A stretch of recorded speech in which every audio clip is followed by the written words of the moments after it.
आज का हमारा टॉपिक है what is gamma colour correction and how it different into brightness and contrast. कि गैमा कलर करेक्शन क्या है और ये ब्राइटनेस और कंट्रास्ट से कैसे मुख्तलिफ है। तो पहले हम देखते हैं गैमा क्या है। मैं हूं आपकी टीचर मुबीना बारी और आप देख रहे हैं एफर्ट फॉर सक्सेस। मज़ीद वीडियोस और अपडेट के लिए आप हमारी वेबसाइट विजिट कर सकते हैं। उसके अलावा आप हमें हमारे फेसबुक पेज पर भी फॉलो कर सकते हैं। Gamma rays are highly energetic electromagnetic waves that are emitted some radioactive element. Gamma rays highly energetic electromagnetic wave होती हैं जो कि किसी रेडियो एक्टिव एलिमेंट से खारिज हो रही होती हैं। लेकिन यहाँ हमारा टॉपिक गामा रेज नहीं बल्कि गैमा कलर करेक्शन है। If we talk about gamma in colors, we understand it with the help of a tonal curve which follow a very simple power law. Input voltage is equal to output voltage. The RGB color space is actually linear at a very low luminosity, but the gamma is non-linear operation used to encoding and decoding luminous or tremulous value in video or still image system. अगर हम gamma की बात colour के हवाले से कहें तो हम इसे टोनल कर्व की मदद से आसानी से समझ सकते हैं जो कि एक सिंपल पावर लॉ को फॉलो करता है। Input voltage is equal to output voltage. RGB colour space कम ल्यूमिनिसिटी के साथ लीनियर होती है जबकि गामा एक नॉन लीनियर ऑपरेशन है जिसे हम लुमिनस को इनकोड या डिकोड करने के लिए यूज करते हैं, चाहे फिर वो हमारी वीडियो हो चाहे वो हमारा इमेज हो। अब मुझे लग रहा है कि आप में से बहुत से लोगों को मेरी डेफिनेशन से कुछ भी समझ में नहीं आया होगा, लेकिन इसके लिए आपको परेशान होने की जरूरत नहीं है। मैं ये तमाम डेफिनेशन आपको इमेजेस और ग्राफ की मदद से आसानी से समझा दूंगी। तो पहले हम देखते हैं इनपुट वोल्टेज और आउटपुट वोल्टेज कैसे काम करती हैं। तो यहाँ हम बात करते हैं मॉनिटर स्क्रीन की। In a monitor screen input voltage is applied this voltage output as light intensity on the screen।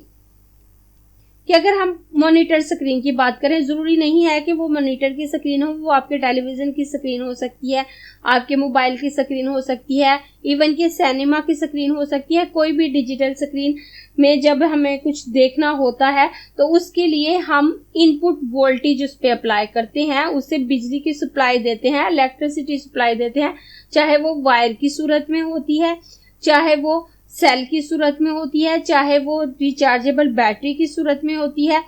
तो उन इनपुट वोल्टेज से जो हमें आउटपुट हासिल होता है वो लाइट इंटेंसिटी की सूरत में होता है, क्योंकि जो चीज पहले अप्लाई की जाती है वो इनपुट होती है और उसके बदले में जो दूसरी चीज हमें मिल रही होती है वो आउटपुट होती है। और जब हम इनपुट वोल्टेज को अप्लाई करते हैं तो उसके बदले में आउटपुट वोल्टेज लाइट इंटेंसिटी की सूरत में हमें मिल रहे होते हैं और हमारी स्क्रीन रोशन हो जाती है और हमें उसमें चीजें नजर आ रही होती हैं।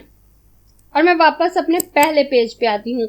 अब यहाँ हमने ये कहा कि हमारी कलर स्पेस लीनियर होती है। उसके बाद मैं अपने नेक्स्ट पेज पे आती हूँ तो और यहाँ मेरे पास एक सिंपल सी डायग्राम मौजूद है जहाँ इनपुट एक्चुअल लुमिनस को हॉरिजॉन्टली शो किया गया है जबकि आउटपुट परसीव लुमिनेंस को वर्टिकली शो किया गया है।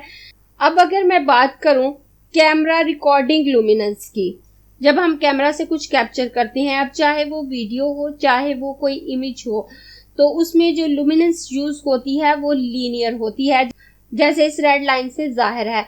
अब यहाँ पर इनपुट लुमिनेंस और आउटपुट लुमिनेंस इक्वल हैं। जैसे 25% पे आप देखें तो आउटपुट भी 25% है। अगर इनपुट 50% है तो आउटपुट भी 50% है। जैसे इस ग्रीन लाइन से जाहिर है कि जितनी हम इनपुट लुमिनेंस यूज कर रहे हैं उतनी ही आउटपुट लुमिनेंस हमें रिसीव हो रही होती हैं। जब हम कैमरा से रिकॉर्डिंग करते हैं या कुछ कैप्चर करते हैं तो उसमें यूज होने वाली लुमिनेंस लीनियर होती है जबकि हमारी आईज नॉन लीनियर होती है। उसके अलावा हमें उस इमेज को सेटिंग करने के लिए भी लुमिनेंस को कम ज्यादा करना पड़ता है, तो ये हम करते हैं गैमा कर्व की मदद से, जैसे इस ब्लू लाइन से जाहिर है। अगर हम इस रेड लाइन को इग्नोर करते हुए इस ब्लू कर्व को देखें तो यहाँ हमें उतने ही इनपुट पे ज्यादा आउटपुट रिसीव हो रहा है। जैसे आप देखें अगर हम लीनियर कर्व लेते हैं तो 50% इनपुट पे 50% आउटपुट हासिल होता है, लेकिन अगर हम नॉन लीनियर कर्व चूज करते हैं और इसको ऊपर की तरफ ले जाते हैं तो 50% इनपुट पे हमें 75% आउटपुट हासिल होता है। और अगर हम 50% आउटपुट की बात करें तो हमारा इनपुट 25% से भी कम हो जाता है और इस तरह से हमें हमारा इमेज ज्यादा ब्राइट नजर आता है। कम इनपुट पे या उसी इनपुट लुमिनेंस पे हमें हमारा इमेज पहले से ज्यादा ब्राइट नजर आता है। और अगर हम इस कर्व को नीचे की तरफ ले आए तो यहाँ पे उतनी ही इनपुट वैल्यूज पे हमें कम आउटपुट रिसीव हो रहा है। जैसे अगर मैं 50% की बात करूं तो 50% इनपुट पे हमारा आउटपुट 25 से भी कम हो जाता है और अगर मैं 75% इनपुट लगा रही हूं तो मुझे 50% आउटपुट मिलेगा। यहाँ पे ज्यादा इनपुट देने पे, ज्यादा इनपुट लुमिनेंस यूज करने से हमारा आउटपुट कम हासिल हो रहा होता है और हमारा इमेज डार्क हो जाता है। अगर हम गामा कर्व को ऊपर की तरफ मूव करते हैं, हमारी लुमिनेंस ज्यादा हो जाती है तो हमारा इमेज ब्राइट हो जाता है और अगर हम गामा कर्व को नीचे की तरफ लेके आते हैं तो हमारा इमेज डार्क हो जाता है, लुमिनेंस कम हो जाती है उसी इनपुट वैल्यू पे। और अब हम देखते हैं लुमिनेंस इनकोडिंग और डिकोडिंग क्या है। तो जब हम अपने कर्व को ऊपर की तरफ मूव करते हैं तो हमारी कम इनपुट वैल्यू पे हमें ज्यादा आउटपुट हासिल हो रहा होता है या उसी इनपुट वैल्यू पे ज्यादा आउटपुट हासिल हो रहा होता है, तो ये प्रोसेस इनकोडिंग कहलाता है। और अगर हम अपने कर्व को नीचे ले आते हैं तो उसी इनपुट वैल्यू पे हमारा आउटपुट कम हो रहा होता है, तो इस प्रोसेस को डिकोडिंग कहते हैं। अगर हमारा कर्व ऊपर को है तो उतने इनपुट पे हमारी लुमिनेंस बढ़ जाती है, उसमें ऐड हो जाती है मजीद लुमिनेंस, तो ये प्रोसेस इनकोडिंग है।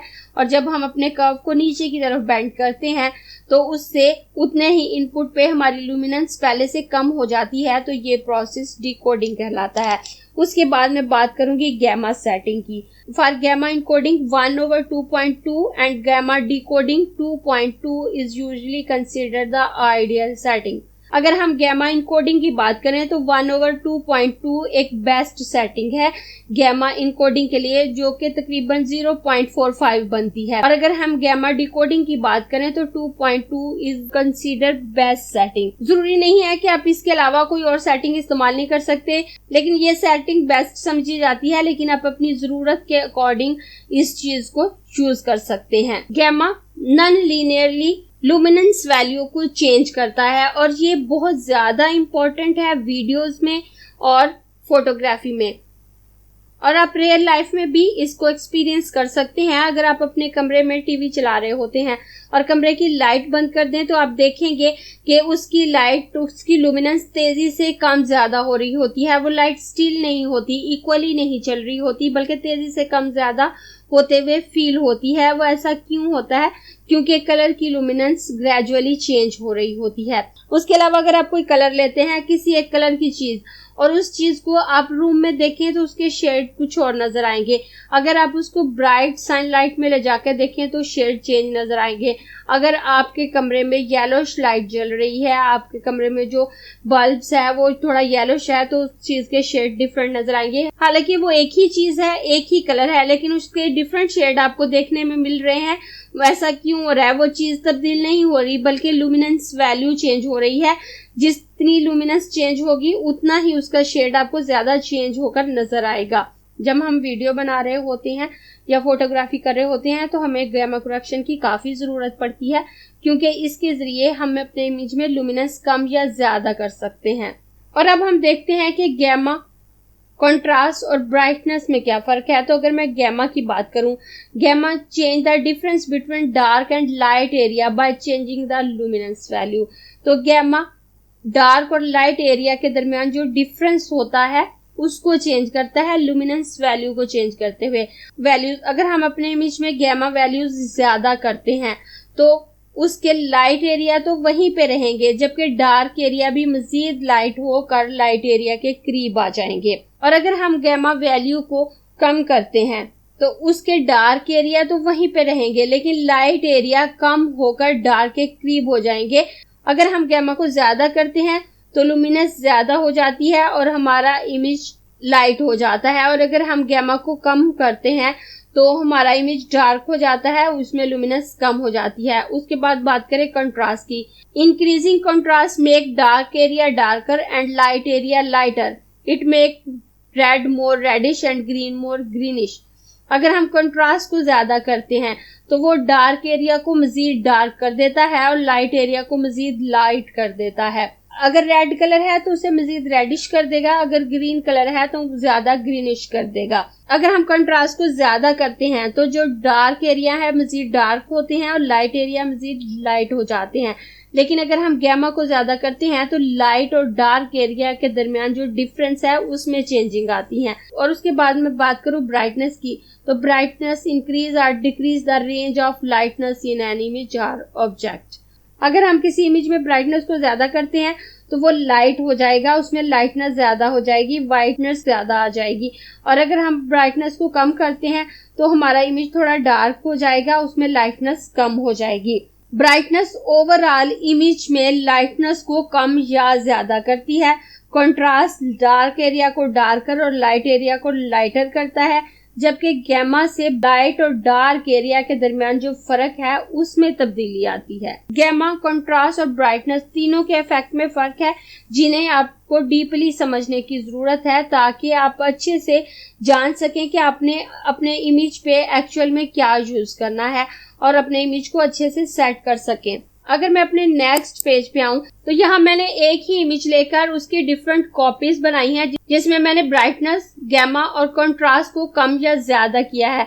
अब अगर इस इमेज में देखें तो यहाँ मैंने ब्राइटनेस को ज्यादा किया है, उसके साथ वाले इस इमेज में मैंने गैमा को ज्यादा किया है और यहाँ मैंने कंट्रास्ट को ज्यादा किया है। जब मैंने ब्राइटनेस को ज्यादा किया है तो आप देखें इसके तमाम एरिया लाइट हो रहे हैं, इसके ब्राउनिश शेड येलो शेड में चेंज हो रहे हैं। जबकि गैमा को ज्यादा करने पर इसकी लाइटनेस में चेंजिंग आई है, इसके कलर शेड चेंज नहीं हुए।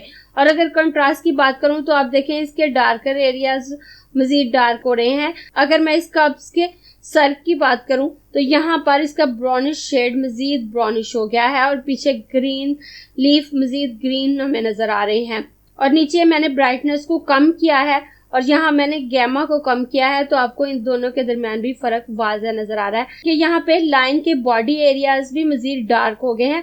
लेकिन यहाँ डार्क तो हुए हैं जहाँ मैंने गैमा को कम किया है, लेकिन उनके शेड चेंज नहीं हुए। और कंट्रास्ट को कम करने पे लाइट और डार्कर दोनों एरियाज के शेड कम हो गए हैं। आई होप गैमा करेक्शन क्या है आपको अच्छे से समझ आ गई होगी और इसके अलावा आपको ये भी समझ आ गई होगी कि ब्राइटनेस, कंट्रास्ट और गैमा में क्या फर्क है। अगर आपको ये क्लास पसंद आई है तो लाइक कीजिए, अपने दोस्तों के साथ शेयर भी कीजिए ताकि वो भी सीख सके। आप अपने क्वेश्चंस और व्यूज नीचे कमेंट बॉक्स में लिख सकते हैं। और अगर आपने चैनल सब्सक्राइब नहीं किया तो प्लीज सब्सक्राइब कीजिए ताकि आपको आने वाली वीडियोस का नोटिफिकेशन फौरन से मिल सके।